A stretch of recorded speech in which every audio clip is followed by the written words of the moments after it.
지금은 세상에 코로나19으로 인하여서 예전에 없던 혼란의 시기를 보내고 있습니다.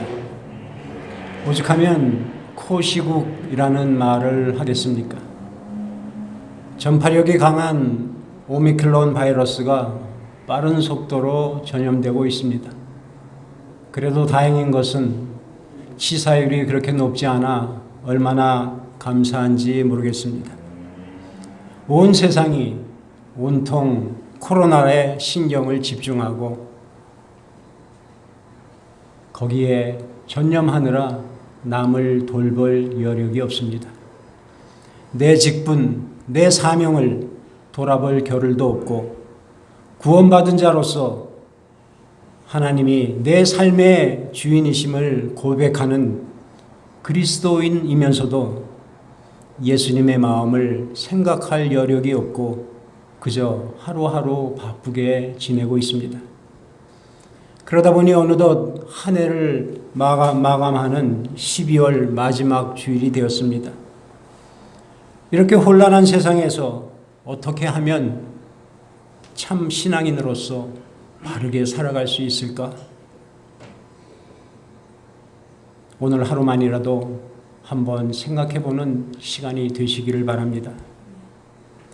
세상이 어수선한 시대일수록 우리는 우리의 본질에 충실해야 합니다. 세상은 빠르게 변하고 있지만 본질은 변하지 않습니다. 그렇다면 우리의 신앙의 본질, 교회의 본질은 무엇입니까? 그것은 복음입니다. 예수 그리스도이십니다. 로마서 1장은 복음으로 인사말을 시작하고 있습니다. 예수 그리스도의 종 바울은 사도로 부르심을 받아 하나님의 복음을 위하여 택정함을 입었으니 이 복음은 하나님이 선지자를 통하여 그의 아들에 관하여 성경에 미리 약속하신 것이라. 그의 아들에 관하여 말하면 육신으로는 다윗의 혈통에서 나셨고 성결의 영으로는 죽은 자들 가운데서 부활하사 능력으로 하나님의 아들로 선포되셨으니 곧 우리 주 예수 그리스도이시니라. 바울은 인사말을 하면서 복음의 본질, 즉 예수님에 대하여 말씀하고 있습니다. 예수님은 하나님의 아들이시다. 예수님은 다윗의 혈통에서 나셨다. 예수님은 죽은 자 가운데서 부활하셨다. 예수님은 온 세상의 주인이시다라고 하면서 이 귀한 예수님을 믿는 로마의 성도들에게 은혜와 평강이 넘치기를 기원하며 말씀을 시작하고 있습니다. 그리고 계속해서 복음에 대하여 자세하게 증거하고 있습니다. 그렇습니다. 우리는 시대가 혼란할수록 복음을 붙잡아야 하고 시대가 혼란할수록 예수 그리스도를 붙잡아야 하고 시대가 혼란할수록 예수님 안에서 내가 어떻게 살아야 하는지 여기에 대한 본질적인 의미를 붙잡아야 할 것입니다. 그렇게 본질을 붙잡고 산다면 성령 하나님께서 우리에게 시대를 분별할 수 있는 능력을 주실 것이고 이 혼란이 끝났을 때 그때 내가 중심을 잡고 이 어려움을 잘 극복해냈구나 라는 고백을 하게 되실 것입니다. 그러니 어려울수록 우리는 복음의 본질이신 예수 그리스도를 놓지 말고 꽉 붙잡아야 할 것입니다. 그런 의미에서 오늘 본문은 매우 중요합니다. 로마서 14장부터 오늘 본문 13절까지의 말씀에는 예수님과 바울의 꿈이 두 가지로 나타나는 것을 볼 수 있습니다. 첫째는 교회가 하나 되는 꿈입니다. 예수님께서 십자가 사역을 앞두고 마지막 대제사장의 기도를 하시면서 자기 자신과 제자들을 위해 기도하신 후에 교회를 위하여 기도를 하십니다. 그 기도 중에 이런 내용이 있습니다. 요한복음 17장 21절에서 23절 말씀입니다. 아버지여, 아버지께서 내 안에, 내가 아버지 안에 있는 것 같이 그들도 다 하나가 되어 우리 안에 있게 하사 세상으로 아버지께서 나를 보내신 것을 믿게 하옵소서. 내게 주신 영광을 내가 그들에게 주었사오니 이는 우리가 하나가 된 것 같이 그들도 하나가 되려 함이니이다.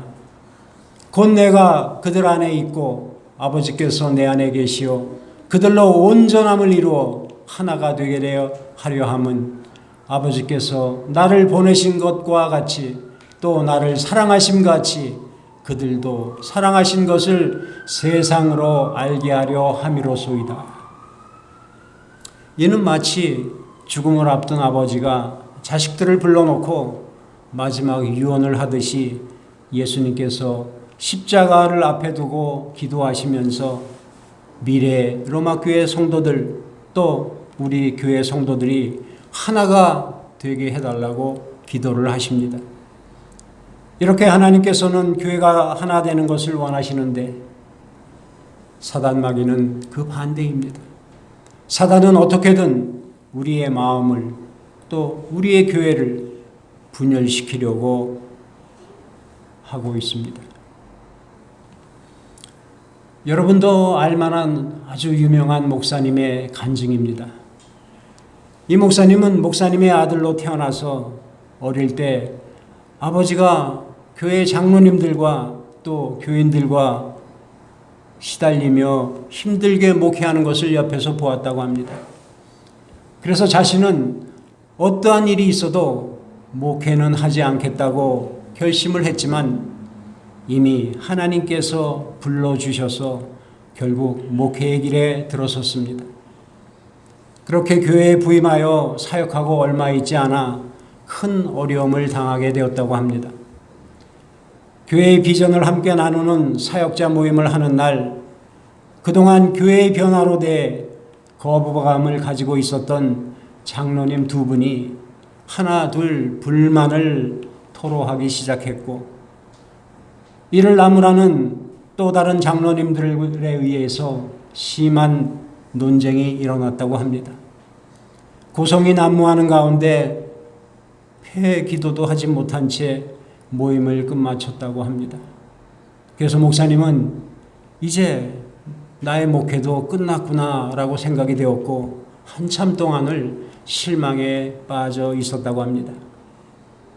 그날 밤은 한숨도 자지 못한 채 하나님, 이제 저는 목회를 못하겠습니다 라는 생각이 들었다고 합니다. 그렇게 새벽이 되었고 목회는 내려놓더라도 새벽 기도에는 인도해야 한다라는 책임감 때문에 무거운 발걸음으로 교회를 향하여 가는데 번뜩 깨달아지는 것이 있었다고 합니다. 어젯밤의 사건은 우리 교회의 부흥을 저지하려는 사탄 마귀의 역사였다. 이 마귀가 교묘하게 우리를 무너뜨리려고 하는구나. 이 생각에 정신이 번쩍 들어서 교회 앞에 다다랐을 때 하나님께 이렇게 기도를 했다고 합니다.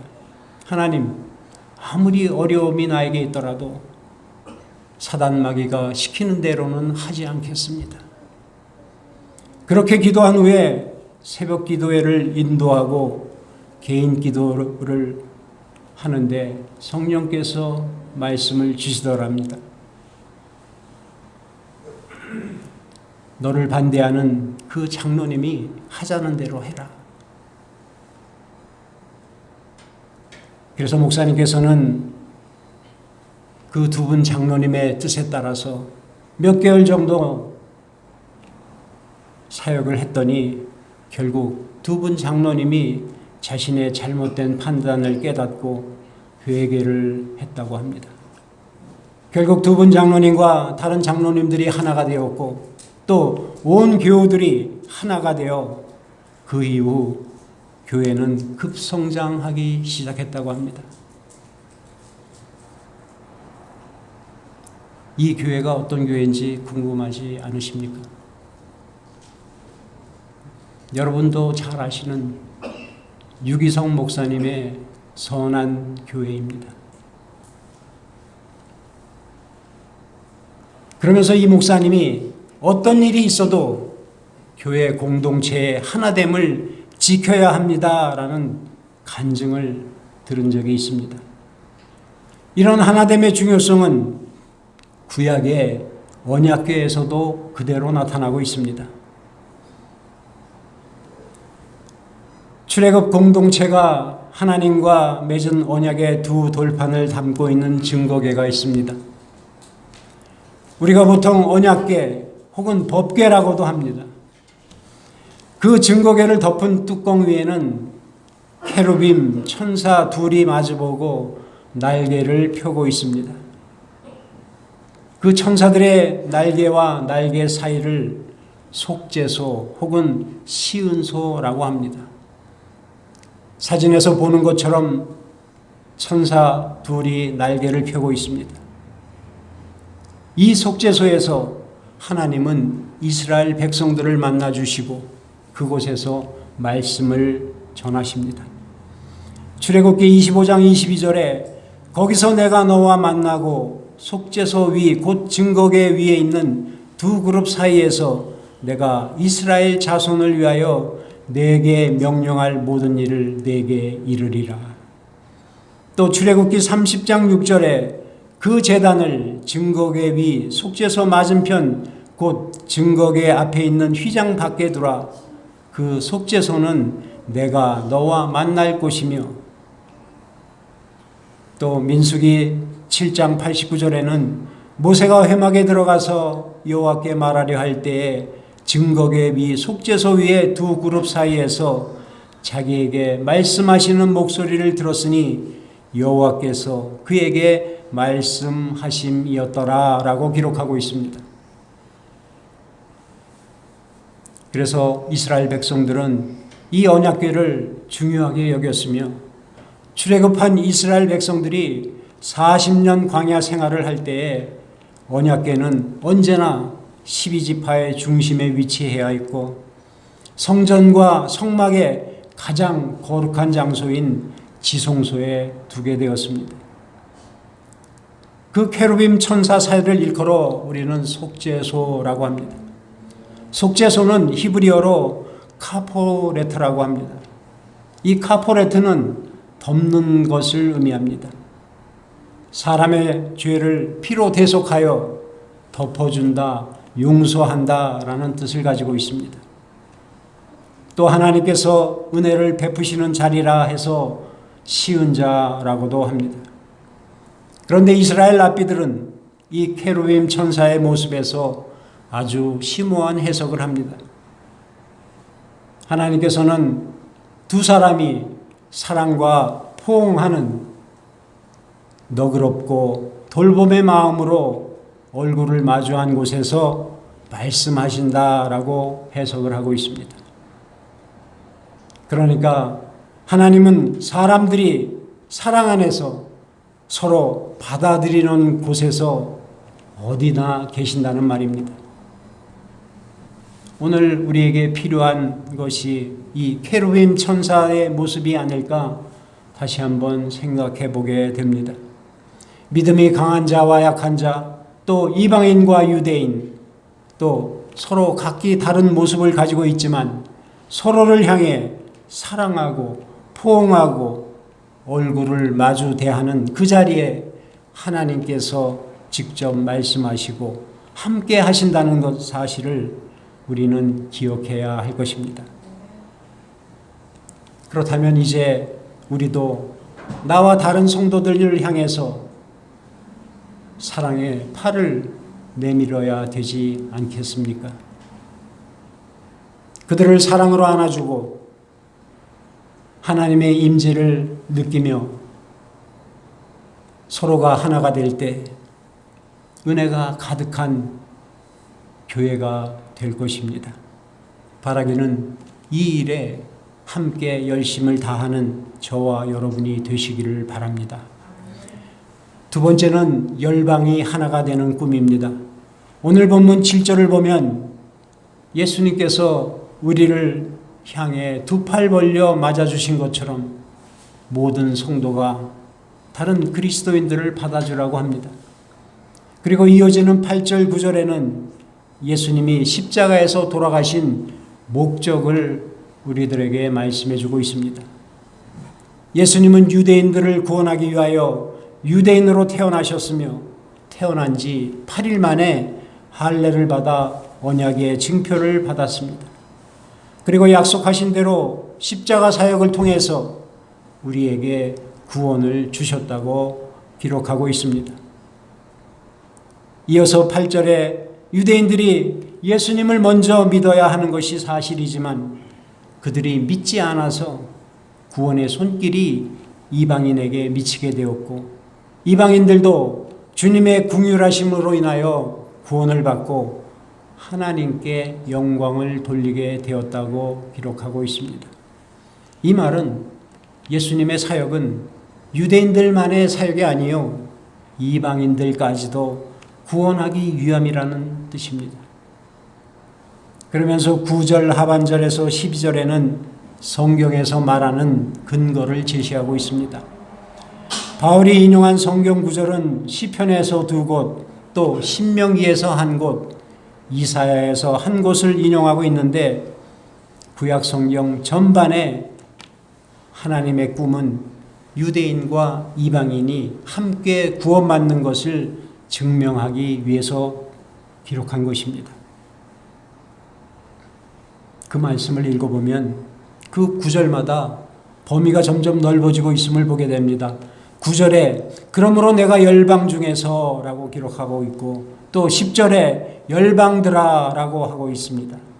또 11절에는 모든 열방들아 라고 점점 범위가 넓어지는 것을 볼 수 있습니다. 바울은 구약 성경을 통해서 말씀하시는 하나님의 꿈, 예수님의 꿈을 정확하게 알고 있었습니다. 그것은 유대인과 이방인들 모두가 주님 안에서 하나가 되는 꿈이었습니다. 그 꿈이 있었기에 사도 바울은 이방 지역을 위한 선교의 사명을 다한 것입니다. 이 열방 선교를 향한 꿈을 오늘 우리가 찬양한 모든 열방 주 볼 때까지입니다. 그 가사를 한번 제가 읽어드리겠습니다. 내는 주의 영광을 보내 우리 가운데 계신 주님, 그 빛난 영광 온 하늘 덮고 그 찬송 온 땅 가득해. 내는 주의 영광을 보내 찬송 가운데 서신 주님, 주님의 얼굴은 온 세상 향하네 권능의 팔을 드셨네. 주의 영광 이곳에 가득해 우린 선의 주님과 함께.